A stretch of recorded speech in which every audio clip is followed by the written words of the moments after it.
सन 57 के सितंबर मास में अर्धरात्रि के समय चांदनी में एक बालिका स्वच्छ उज्ज्वल वस्त्र पहने हुए स्वच्छ साफ उज्ज्वल वस्त्र पहने हुए नाना साहब के भग्नावशिष्ट प्रसाद के ढेर पर बैठी रो रही थी। भग्नावशिष्ट से तात्पर्य क्या है? टूटे फूटे खंडहर। जब मकान टूट जाता है तो उसमें जो ईंटें पड़ी होती हैं तो उनको कहते हैं टूटे फूटे खंडहर। और प्रसाद से तात्पर्य है महल के ढेर पर बैठी रो रही थी। पास ही जनरल आउट्रम की सेना भी ठहरी थी। कुछ सैनिक रात्रि के समय रोने की आवाज़ सुनकर वहां गए। बालिका केवल रो रही थी, सैनिकों के प्रश्न का कोई उत्तर नहीं देती थी। इसके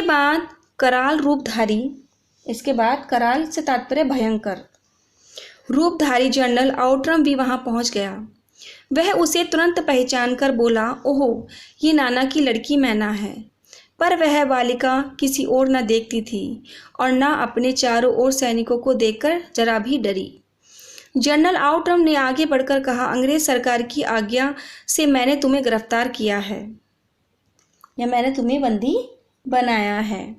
मैना उसके मुंह की ओर देखकर आर्द्र स्वर में बोली। आर्द्र स्वर का तात्पर्य है दुखी स्वर में बोली, मुझे कुछ समय दीजिए जिसमें आज मैं यहाँ भी भरकर रो लूँ। आज मैं यहाँ पर जी भरकर रो लूँ। पर पाषाण हृदय से मतलब है पत्थर से दिल वाला, कठोर एकदम हृदय वाले जनरल ने उसकी अंतिम इच्छा भी पूरी न होने दी। उसी समय मैना के हाथ में हथकड़ी पड़ी और वह कानपुर के किले में लाकर कैद कर दी गई। उस समय महाराष्ट्रीय इतिहासवेत्ता महादेव चिटनवीस के बाखर पत्र में छपा था। क्या छपा था? देखिए, कल कानपुर के किले में एक भीषण हत्याकांड हो गया। नाना साहब की एकमात्र कन्या मैना धधकती हुई आग में जलाकर भस्म कर दी गई।